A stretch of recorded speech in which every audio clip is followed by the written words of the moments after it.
माँ वीणा पाणी को नमन। मिलगी ले भाई पत्रकार महोदय, आपकी खबरें मिले या नहीं मिले, चाबी हमने दे दी और गणेश जी के प्रसाद चढ़ा दो। अपने गुरुदेव को वंदन। अखंड मंडलाकारं व्याप्तं येन चराचर तत्पदं दर्शितं येन तस्मै श्री गुरुवाई नमः। आप डरो मत, कविता मैं हिंदी में ही सुनाऊंगा। ये संस्कृत का श्लोक 10वीं में पास होने के लिए याद किया था, जो आजकल कवि सम्मेलनों में काम आ रहा है। बहुत बढ़िया लग रहा है। भाई राजेश लोटपोट ने इस कवि सम्मेलन की शुरुआत की, कोरोना काल की बातें की। सोनू भैया ने बहुत बढ़िया सुनाया और कौमी एकता के ऊपर सुनाया। कोरोना में तो हम लोग भाई साहब बिल्कुल जेल में पड़े थे। ये माइक वाइक सब कवियों के छूट गए थे। कहाँ थे माइक वाइक? कुछ नहीं, कवियों के मुंह में जाले जम गए थे। बहुत सारे कवियों के रोजे तो कमल मनोहर जी ने खुलवाए और जीमने चूंटने छूट गए लोगों के। यार मैं कह रहा हूँ, राजस्थान के आदमी के जीमने चूंटने छूट जाओ तो उसको मैं कह रहा हूँ अटैक आ जाओ उसको। अपने तो मोहल्ले में शादी और अपने नूता नहीं आवे तो अपन आगे होके फ़ोन कर देते हैं, भाई साहब छोरा की शादी रमान न बुला रहे। हम तो वो लोग हैं यार, यहाँ 20 गुलाब जामुन खाने के बाद तो संकट बैठता है कि नहीं नहीं नहीं, मेरे तो डॉक्टर ने मना कर रखा है। उन लोगों के जीवने टूटने छूट गए यार। कुछ लोग अदर में झूल गए, हम दूध जलेबी भूल गए, मिर्ची के घेवर भूल गए है। आज कहाँ काजू कतली, वो दाल पुड़ी पतली पतली, हलवाई लेके बरस हुए, मीठा खाने को तरस गए। इस कोरोना के भंवर जाल में खूब आत्मा भटकी थी। आप बता दो निर्मल बाबा, कृपा कहाँ पर अटकी थी? वाह, आप ऐसे एकदम ऐसे मत करो, आराम से करो। वाह, जहाँ हंसना भी पड़ता है कई जगह, तो आप ये भी ध्यान रखो। केवल वाह से काम थोड़ी चलता है। बहुत ध्यान रखना पड़ता है साहब। मैं बहुत सीधा आदमी हूँ और ये सब ज्ञानी आदमी है। मेरे अंदर 1% कोई ज्ञान नहीं है। ये जो बच्चों सहित पधार रहे हैं सब पधारो, आपका भी स्वागत है। आप में से सारे मत जाओ, 2-3 लोग यहाँ देखे जाओ अपने में से। आपका क्या योगदान भाई इस कवि सम्मेलन में? आए और निकल गए, लेनेरी पे रास्ता दिख गया। और जितने भी अतिथि बैठे हैं, मैं आपके लिए कुछ भी नहीं बोलूँगा, आप वो सब सम्मानीय लोग हैं। मैं सीधा साधा आदमी हूँ। 2 लोग आ रहे हैं, ये लोग जब तक आते रहेंगे, जब तक ये कवि सम्मेलन थोड़ा सा धीरे धीरे फिर जमेगा। जब उधर कोई नहीं रहेगा, मतलब आने वाला कोई नहीं रहेगा, ना इधर जाने वाला रहेगा, तब इस कवि सम्मेलन का अच्छा आनंद आने लगेगा।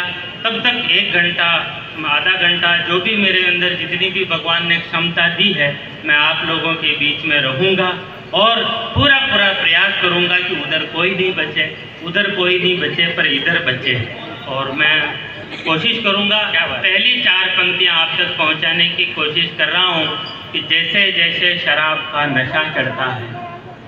मैं बहुत सीधा आदमी हूँ सर, मेरे को कोई बहुत बड़ी कविता नहीं आती, इसलिए थोड़ी सी आपकी तालियों की जरूरत मुझे ज़्यादा पड़ेगी, इसलिए थोड़ा सा ध्यान से। अभी नहीं, मतलब मैं जब बोलूँ तब कि जैसे जैसे शराब का नशा चढ़ता है, अनपढ़ आदमी भी हिंदी बोलने लगता है। वाह, इससे ये साबित होता है कि शराब पीने से ज्ञान बढ़ता है।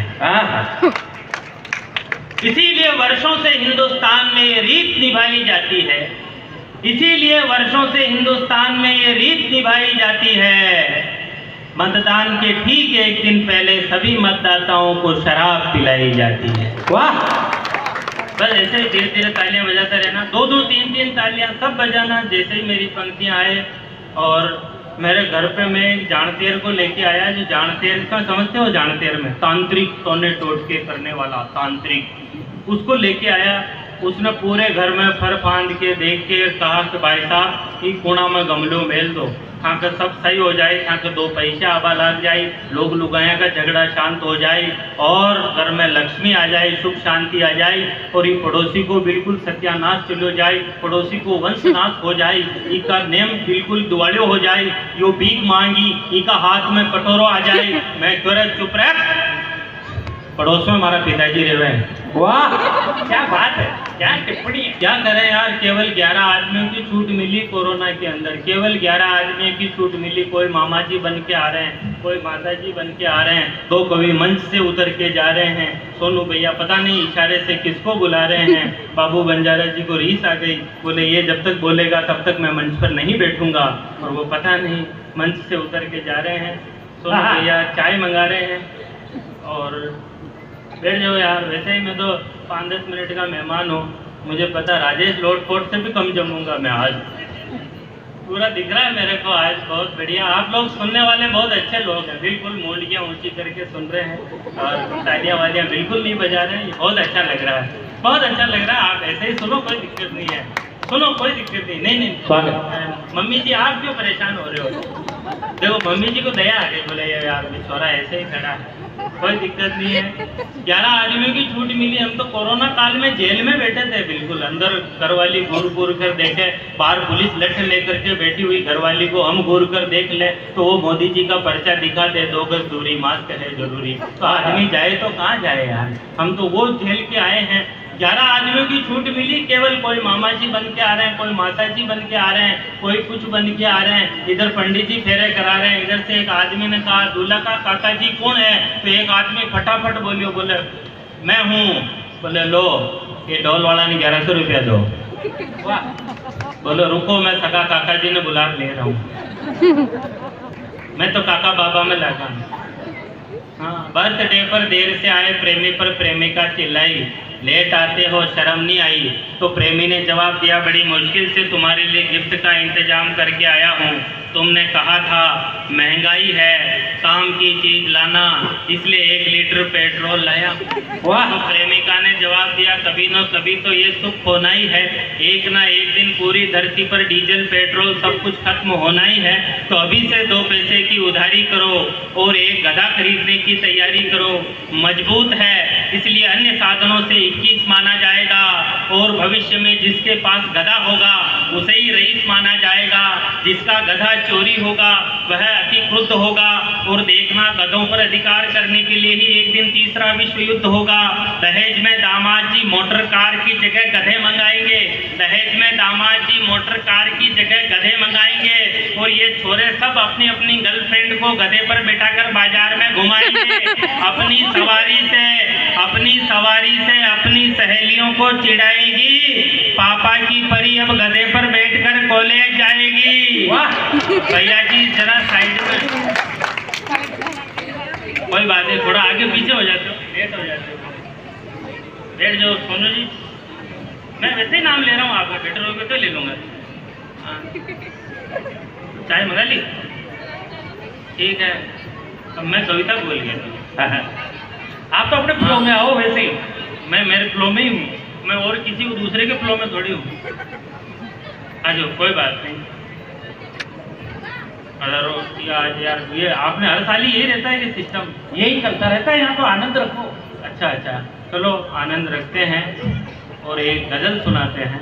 नहीं वही चरखा उधर सर को उधर सुना को आप माहौल काय भी सुना, माहौल बनाओ, माहौल बनाओ, सब लोग माहौल बनाओ, थोड़ा बनाओ माहौल। कैसे बनता है, क्या क्या डलता है माहौल में, नमक मिर्ची तेल हींग जीरा जो सब डालो, माहौल बनाओ। आज मैं कह रहा हूँ बिना माहौल बने कभी सम्मेलन नहीं होगा। माहौल बनाओ सब लोग मिल करके, बनाओ माहौल सब लोग मिल करके, क्या समझ रखा आपको, बनाओ माहौल, चाहे हाथ से छूट जानी चाहिए, ऐसा माहौल बनाओ। क्या यार गजब कर दिया आप लोगों ने, हमारे कितनी मेहनत नहीं कर रहे हो आप लोग, तालियां नहीं बजा रहे हो। भैया चाय जल्दी से रख दो यहाँ पर, चाय मैं कह रहा हूँ रख दो यहाँ पर चाय, माहौल बनाओ, कमल जी माहौल बनाओ। स्वागत। आपने एक काला चश्मा रात में क्यों लगा रखा है? स्वागत। नहीं क्यों लगा रखा है रात में काला चश्मा? जब ये दिन में लगाने का चश्मा, इसमें मेरे को 3 दिन पहले इन्होंने कहा था इसमें 3 सिस्टम है, एक पास का, एक दूर का, एक ऑटो ग्लास। मैंने कहा जब एक्सीडेंट कैसे हो गया आपका? बोले गाड़ी पास में थी, मैंने दूर वाले से देख ली। वाह। हाँ यार माहौल बनाने की बात कर रहे हैं यार, 2 बच्चे और आए हैं, बनाओ माहौल, तुम भी माहौल बनाओ, माहौल बनाओ। मेहनत नहीं कर रहे हो, आप भी मेहनत नहीं कर रहे हो, आप मेहनत नहीं कर रहे हो, बिल्कुल मैं कर रहा हूँ। मेहनत कर रहे हो, बिल्कुल आपसे होती भी नहीं हालेंगे, आपकी शुक्र हो रही है। हमारे पूर्वज सारे काम अपने हाथों से करते थे, मेहनत करते थे। आप दीपक पारीक को सुन रहे हो, कोई छोटे मोटे आदमी को नहीं सुन रहे हो। वाह, हमारे इसमें वाह की क्या बात है? मैंने अभी कविता सुना ही नहीं। हमारे पूर्वज सारे काम अपने हाथों से करते थे, मेहनत करते थे, इसलिए स्वस्थ रहते थे। थोड़ा सुनना, इसलिए स्वस्थ रहते थे। आज 40 साल का होते ही किसी को शुगर हो जाता है, किसी को ब्लड प्रेशर हो जाता है, किसी को थायराइड हो जाता है।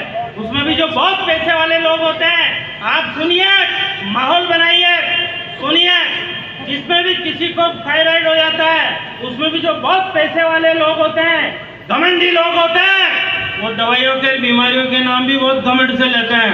सुबह सुबह गोली शुगर की लेता हूँ, उसके बाद मैं एक गोली ब्लड प्रेशर की लेता हूँ। थायराइड की 1100 रुपए की दवाई ला रखी है। 5000 रुपए का 7 दिन का 7 दिन इंजेक्शन लगता है। पट्टा बोलता है इतना कॉन्फिडेंस से है कि स्वस्थ आदमी हीन भावना महसूस करने लगता है। आने वाले समय में भाई साहब, मैं आपका नाम तो नहीं जानता, लेकिन आप मैं समझ गया हूँ, आप बहुत अच्छे आदमी हैं। भैया बोतल लेके कहाँ जा रहे हो? माहौल यहीं बैठ के बनाना है।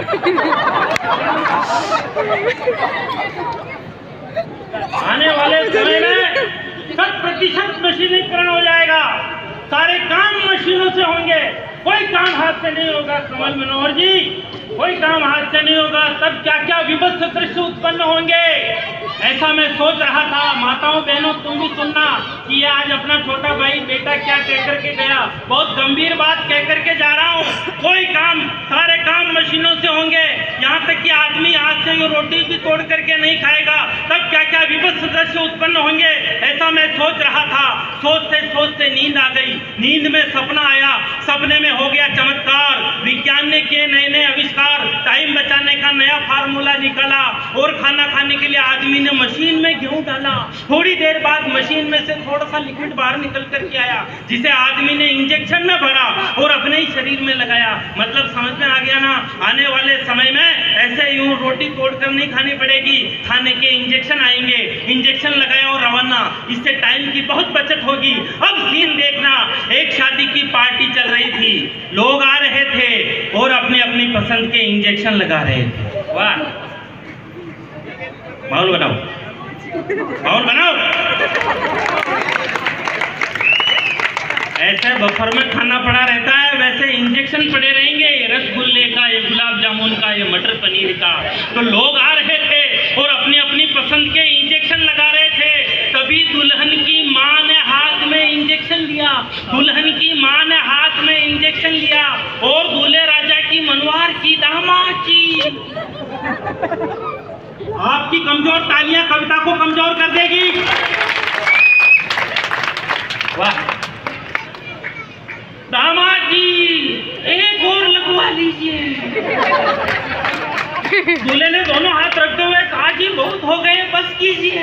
मैं वहीं खड़ा था, मैंने कहा, जीजा जी अभी तो परीक्षा की घड़ी है, पीछे देखो साली जी आलू बड़े का इंजेक्शन लेके खड़ी है। बहुत बढ़िया दीपक। शादी के सारे इंतजाम बहुत अच्छे किए। लड़की के बाप ने 2 ऑक्सीजन गैस के सिलेंडर भी दहेज में दिए। आने वाले समय में ऑक्सीजन बिल्कुल खत्म हो जाएगी, जो केवल सिलेंडर में भरकर ही उपलब्ध कराई जाएगी। तो शादी के सारे इंतजाम बहुत अच्छे किए। लड़की के बाप ने 2 ऑक्सीजन गैस के सिलेंडर भी दहेज में दिए। सुहाग रात में दुल्हा और दुल्हन दोनों सजे धजे थे। दोनों के पीछे ऑक्सीजन गैस के सिलेंडर